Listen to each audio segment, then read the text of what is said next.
Iran adalah negeri Syiah.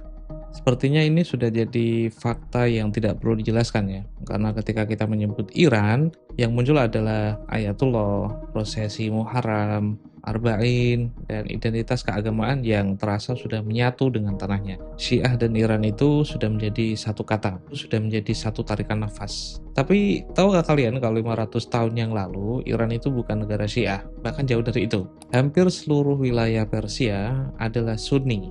Kota-kota seperti Tabriz, Shiraz, dan juga Qazvin menganut mazhab Syafi'i. Komunitas Syiah itu memang ada di waktu itu, tapi terkonsentrasi di kantong-kantong kecil seperti di Kelan, di Qum, dan pedesaan Khuzistan. Di banyak tempat, mereka menyembunyikan keyakinannya karena tekanan politik ya. Dan kondisi ini bertahan cukup lama. Selama 600 tahun, ada satu institusi yang menjaga dominasi Sunni di seluruh wilayah Persia, yaitu Kekhalifahan Abbasiyah di Baghdad. Selama khalifah ini masih berdiri, ortodoksi punya penjaga. Jadi khalifah itu membiayai madrasah, melindungi ulama, dan menjaga garis batas antara yang benar dan yang menyimpang menurut lensa Sunni. Lalu pada tahun 1258, tentara Mongol di bawah Hulagu Khan mengepung Baghdad dan menghancurkannya. Khalifah terakhir Abbasiyah terbunuh, dan dengan itu 6 abad penjagaan ortodoksi Sunni di wilayah Persia kehilangan pusatnya. Video ini akan mengulas peristiwa yang terjadi setelahnya. Saya Mulabas, selamat datang di Pamanjangator.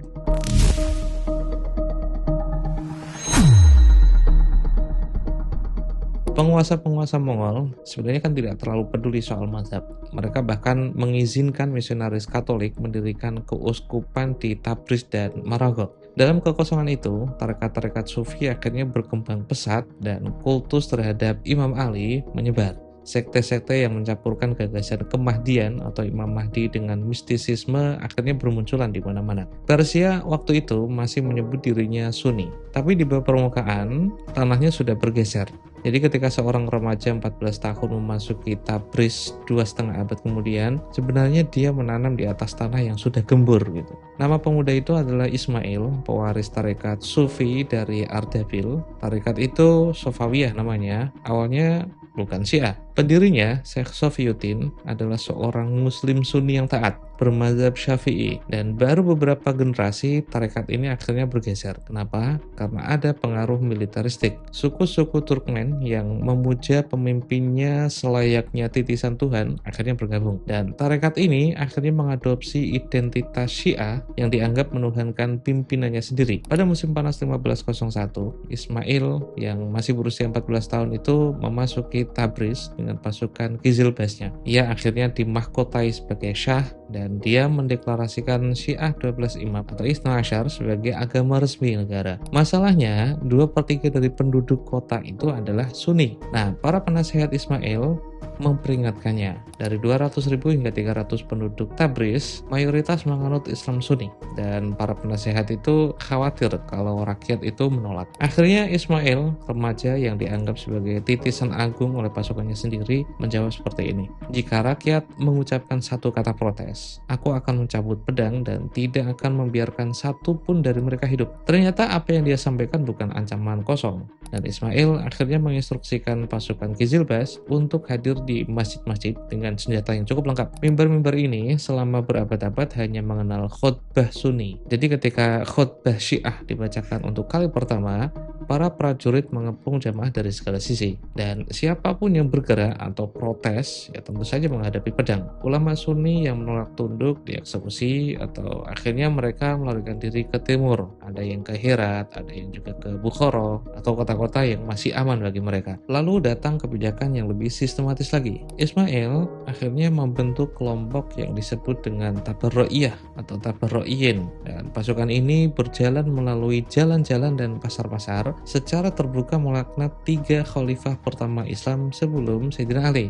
yaitu Khalifah Abu Bakar, Khalifah Umar, dan Khalifah Utsman. Siapapun rakyat yang mendengar laknat itu di ruang publik, mereka wajib langsung merespon dengan kalimat yang sama. Semoga kutukan itu lebih banyak dan tidak kurang. Jika ada orang yang gagal merespon atau merespon tapi kok terlambat, bisa dieksekusi di tempat itu juga. Jadi setiap hari di setiap sudut kota, penduduk Tabriz akhirnya dipaksa untuk secara lisan menegaskan kesetiaan mereka kepada mazhab baru ini. Banyak buku yang menjelaskan bahwa brutalitas Ismail itu melampaui batas-batas yang lazim bahkan untuk zamannya. Ketika dia mengalahkan penguasa Uzbek yaitu Muhammad Syaibani Khan, ia bahkan mengubah tengkorak lawannya menjadi cangkir minum. Tapi kekerasan saja ternyata tidak bisa membangun sebuah mazhab negara, dan akhirnya dia mengalami masalah yang kedua. Ketika Ismail mendeklarasikan mazhab Syiah sebagai mazhab resmi Iran, ia menghadapi kenyataan seperti ini. Di seluruh Persia, pengadilan Safawiyah hanya mampu menemukan satu buku panduan hukum Syiah. Satu referensi itu berjudul Qawaidul Ahkam, karya teolog era Mongol bernama Al-Khili, dan buku itu ditulis dengan bahasa Arab, bahasa yang tidak dipahami secara luas oleh penduduk Persia. Nah, coba kalian bayangkan situasinya seperti ini. Ada sebuah kerajaan baru yang mendeklarasikan mazhab Syiah sebagai mazhab resminya, namun ternyata tidak punya infrastruktur intelektual. Ulama yang memahami doktrin ini nyaris tidak ada. Dan buku yang bisa dibaca rakyat ternyata berbahasa Arab, bukan berbahasa Persia. Bahkan sang Syah sendiri beserta para panglima Gizilbas pun tidak menguasai konsep-konsep dasar teologi Syiah, termasuk doktrin sentral tentang penunjukan ilahi para imam. Jadi situasinya kan Ismail punya pedang, tapi tidak punya satupun guru, dan tidak punya satupun literatur. Maka Safawiyah akhirnya mengimpor para ulama. Safawiyah mendatangkan para sarjana Syiah dari ribuan kilometer jauhnya. Ada yang diimpor dari Jabal Amil, wilayah yang sekarang kita kenal sebagai Lebanon, ada yang diimpor dari Bahrain, ada yang diimpor dari Najaf, ada yang dari Karbala, dan lain sebagainya. Safawiyah memilih Jabal Amil karena pada awal abad ke-16, wilayah kecil ini tuh merupakan pusat pembelajaran Syiah yang cukup terkemuka di dunia. Para ulamanya menguasai jurisprudensi Syiah atau fikih Syiah, sekaligus mereka memahami jurisprudensi Sunni atau fikih Sunni dengan sangat mendalam. Akhirnya keahlian ganda ini sangat dibutuhkan Safawiyah untuk membantah argumen teologis dari Kesultanan Ottoman di barat dan Uzbek di timur. Pertanyaannya kan begini, mengapa para ulama ini bersedia datang? Ya, karena dari Safawiyah memberikan penawaran yang tidak bisa ditolak. Di wilayah Utsmaniyah, mereka menghadapi penganiayaan. Salah satu ulama terkemuka mereka, yaitu Syahid Ats-Tsani, dieksekusi pada tahun 1558. Jadi prospek karir nyaris tidak ada. Di samping itu, Safawiyah akhirnya menawarkan perlindungan. Ada tanah hizbah permanen, ada gelar kehormatan, dan peluang mengubah Syiah Itsna Asyariyah atau Syiah 12 Imam menjadi agama negara untuk pertama kalinya. Dan tokoh paling berpengaruh di antara mereka adalah Ali bin Abdul Ali Al-Karoki yang bermigrasi dari Jabal Amil dan bertemu Ismail di Isfahan pada 1504. Al-Karoki ini dianggap lebih dari ulama biasa. Akhirnya dia menyusun landasan hukum untuk praktek laknat terhadap tokoh-tokoh Sunni. Dia juga membenarkan pengumpulan pajak oleh penguasa sekuler atas nama agama. Syah Tahamasib, yaitu putra Ismail, akhirnya memberinya gelar wakil imam. Dan gelar ini tentu saja bukan gelar simbolis. Dalam praktiknya, Al-Karoki itu bisa mengontrol urusan sosial keagamaan dan bahkan memecat pejabat sekuler yang menghalangi agendanya. Pada akhirnya, seorang sarjanawan atau intelektual muslim Syiah asal Lebanon kecil ini memegang kekuasaan yang melampaui para birokrat Persia yang telah mengabdi selama beberapa generasi. Tapi membangun mazhab yang cuma hidup di kalangan intelektual kan ya tidak cukup. Mazhab baru ini harus hidup di lidah dan telinga rakyat biasa.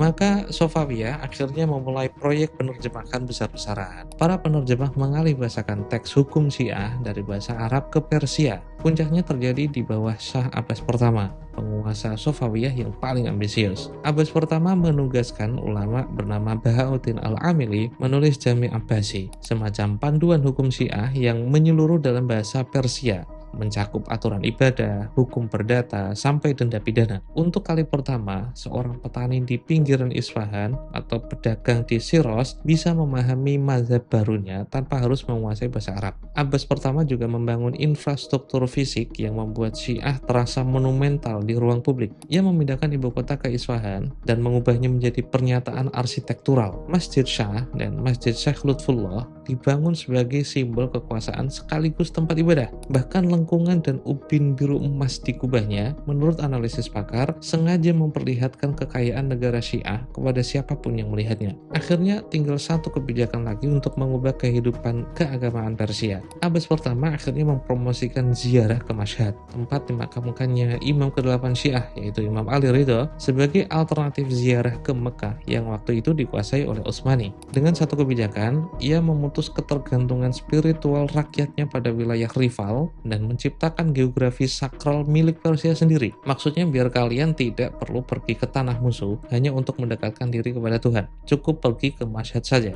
Gitu kira-kira. Nah, pada titik ini, pedang Ismail sudah digantikan oleh sesuatu yang jauh lebih kuat dan jauh lebih sistematik. Karena ini sebuah sistem. Gambaran sistemnya seperti ini. Para ulama mengajar, buku juga tersedia dalam bahasa Persia. Masjid-masjidnya megah berdiri, dan tersedia tempat ziarah yang baru yang menarik peziarah dari luar negeri. Tapi sebuah sistem itu kan belum tentu akan permanen. Dan untuk itu dibutuhkan satu langkah terakhir. Muhammad Baqir Majlisi mungkin bukan nama yang pernah kalian dengar. Tapi di antara semua tokoh dalam cerita ini, dialah yang paling menentukan mengapa Iran masih Syiah sampai hari ini. Muhammad Baqir Majlisi menjadi Mullah Bashi, semacam otoritas keagamaan tertinggi negara di bawah Shah Sultan Hussein pada akhir abad ke-17. Pendekatannya berbeda dari semua pendahulunya. Ismail kan memaksakan Syiah dengan pedang. Al-Karoki menyusun kerangka hukumnya, basisnya literatur dan intelektual. Tapi Majlisi melakukan sesuatu yang berbeda.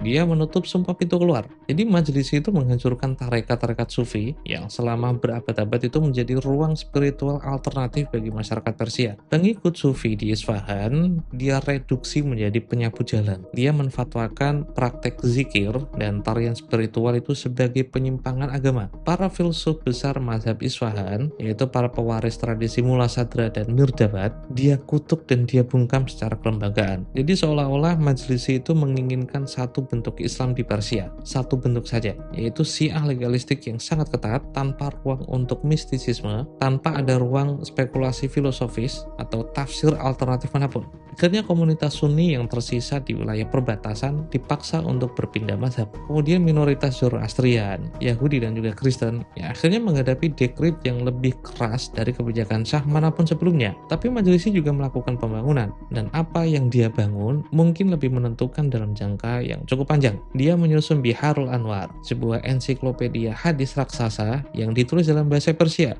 bukan bahasa Arab. Di dalamnya bukan hanya ada hukum teologi, tapi juga kisah-kisah para imam, narasi tentang surga dan neraka, dan mitologi eskatologis yang bisa dipahami dan diceritakan ulang oleh siapa saja. Uniknya, buku ini tidak ditulis untuk ulama. Jadi, nenek-nenek atau kakek-kakek bisa menceritakan Biharul Anwar kepada cucunya di malam hari, para pedagang juga bisa membahasnya di warung-warung kopi, dan petani juga bisa mendengarnya di masjid-masjid kampung. Singkatnya, Majlisi itu menanamkan Syiah ke lapisan paling dalam dari imajinasi kolektif masyarakat Persia. Dan Syiah juga menyerap tradisi rakyat yang sudah ada sebelumnya, dari kultus para wali sampai ziarah ke makam keramat dan ritual berkabung. Semua itu di waktu itu dijalankan melalui lensa Syiah. Akhirnya masyarakat Iran merasa bahwa mazhab ini sudah milik mereka sejak dulu, bukan menjadi sesuatu yang dipaksakan dari luar. Dan pada masa akhir Safawiyah, Syiah bukan lagi kebijakan negara yang ditempelkan dari atas. Jadi Syiah sudah menjadi cara orang Persia memahami dunia dan mendefinisikan siapa mereka. Tapi kebijakan keras yang diusung oleh Majlisi juga membawa konsekuensi yang cukup fatal, karena pemaksaan konversi atau pemindahan mazhab di wilayah perbatasan akhirnya memicu pemberontakan suku Afgan yang Sunni dari Ghulzai yang pada tahun 1722 menaklukkan Isfahan dan meruntuhkan dinasti Safawiyah dari dalam. Setelah Safawiyah runtuh, seorang jenderal bernama Nadir Shah mengambil alih kekuasaan. Nadir Shah ini adalah penguasa militer paling dominan yang pernah dimiliki Persia sejak zaman Timur, dan dia punya agenda yang cukup jelas, yaitu menghapus Syiah sebagai mazhab tunggal negara. Nadir Shah akhirnya mendeklarasikan bahwa Syiah 12 imam bukanlah mazhab yang terpisah, melainkan sekadar mazhab Ja'fari, yaitu mazhab kelima di dalam kerangka Islam Sunni. Dia melarang pelaknatan terhadap 3 khalifah pertama. Singkatnya, dia mencoba menarik Persia kembali ke dalam orbit dunia dunia Islam Sunni yang lebih luas. Dia memiliki kekuatan militer absolut atas seluruh wilayah dari perbatasan Ottoman sampai India. Tidak ada kekuatan politik waktu itu yang mampu menentangnya. Tapi boleh dibilang apa yang diusahakan ternyata gagal. Rakyat Persia menolak. 2 abad pembangunan yang terjadi sebelumnya akhirnya menuai hasil. Syiah sudah menjadi identitas yang tidak bisa dicabut oleh penguasa manapun. Tapi cerita itu juga belum selesai sepenuhnya, karena ada satu fase yang jarang dibicarakan. 500 tahun yang lalu kan Ismail mengirimkan pasukan Tabarro'iyah ke jalanan Tabriz untuk memaksa rakyat melaknat 3 khalifah pertama. 5 abad kemudian, pemimpin tertinggi Iran justru melakukan hal yang berlawanan. Pada 30 September 2010, Ayatollah Ali Khamenei mengeluarkan fatwa mengharamkan pencacian terhadap sahabat Nabi dan istri-istri beliau, termasuk Aisyah dan Muawiyah. Konteksnya begini, seorang tokoh Syiah London kelahiran Kuwait bernama Yasir al-Habib secara terbuka menghina Aisyah melalui saluran televisi satelit bernama Fadak. Yasir al-Habib sendiri sudah melarikan diri dari Kuwait ke Irak, lalu pindah ke Inggris, dan tempat itu menjadi mukimnya sekarang. Dia merayakan hari kematian Aisyah dan menyebut perayaan itu sebagai bagian dari ajaran Syiah. Kuwait akhirnya mencabut kewarganegaraannya Yasir al-Habib dan menjatuhkan hukuman 10 tahun penjara. Ulama-ulama Syiah di Arab Saudi dan Bahrain tentu saja mengecam Yasir al-Habib dan menyatakan bahwa dia telah meninggalkan keyakinan mazhab Syiah mereka. Dan dari Tehran, ada Sayyid Ali Khamenei mengeluarkan fatwa yang tidak lagi ambigu, menghina simbol-simbol yang diagungkan oleh saudara-saudara Sunni, termasuk istri-istri Nabi, adalah haram secara syariat Syiah. Seingat saya, Sayyid Khamenei bahkan menyebut orang-orang seperti Yasir al-Habib sebagai Syiah MI6, yaitu agen-agen yang diekspor dari London untuk memecah belah umat. Bagi Sayyid Khamenei, mereka itu bukan pembela Syiah, dan Sayyid Khamenei ternyata bukan orang pertama di dalam garis ini. Ruhollah Khomeini, pendiri Republik Islam Iran, ternyata sudah lebih dulu menetapkan arah yang sama. Pasca revolusi 1979, Sayyid Khomeini melarang Syiah mengkritik para khalifah yang mendahului Imam Ali dan memperbolehkan mereka sholat di belakang Imam Sunni. Beliau juga mendeklarasikan Pekan Persatuan Islam yang menjembatani peringatan Maulid Nabi versi Sunni pada 12 Rabiul Awal dan versi Syiah pada 17 Rabiul Awal. Karena bagi Sayyid Khomeini, perpecahan Sunni Syiah bukan soal agama. Makanya yang Sayyid Ali Khamenei lakukan pada tahun 2010 adalah memformulasi sikapnya Sayyid Khomeini menjadi fatwa yang mengikat secara hukum bagi para muqallidnya atau para pengikutnya. Syekhul Azhar, Syekh Ahmad Thayyib, menyambut fatwa itu sebagai langkah yang dikeluarkan pada waktu yang tepat untuk mencegah perpecahan. Sejumlah marja' terkemuka lain dari Sayyid Ali Sistani sampai Makarim Shirazi mengambil posisi yang sama. Sekarang kita coba letakkan di dalam satu perspektif. Negara yang Ismail dirikan atas pemaksaan laknat kini justru mengharamkan praktek itu. Pasukan Tabarro'iyun yang dulu menyusuri pasar-pasar Tabriz dengan pedang terhunus, memaksa setiap orang untuk merespon kutukan atau mati, kini otoritas tertinggi negara Syiah itu sendiri yang menyatakan bahwa justru mencaci sahabat itulah yang haram. Saya sengaja membuat video ini untuk satu alasan, yaitu cerita Iran dan Syiah bukanlah cerita satu halaman. Jadi siapapun yang mengambil satu fase dan memperlakukannya seolah-olah itulah keseluruhan cerita, sebenarnya dia sedang melakukan ketidakadilan terhadap sejarah. Saya Romal Abbas, ini Pemenyangan Tor, sampai jumpa.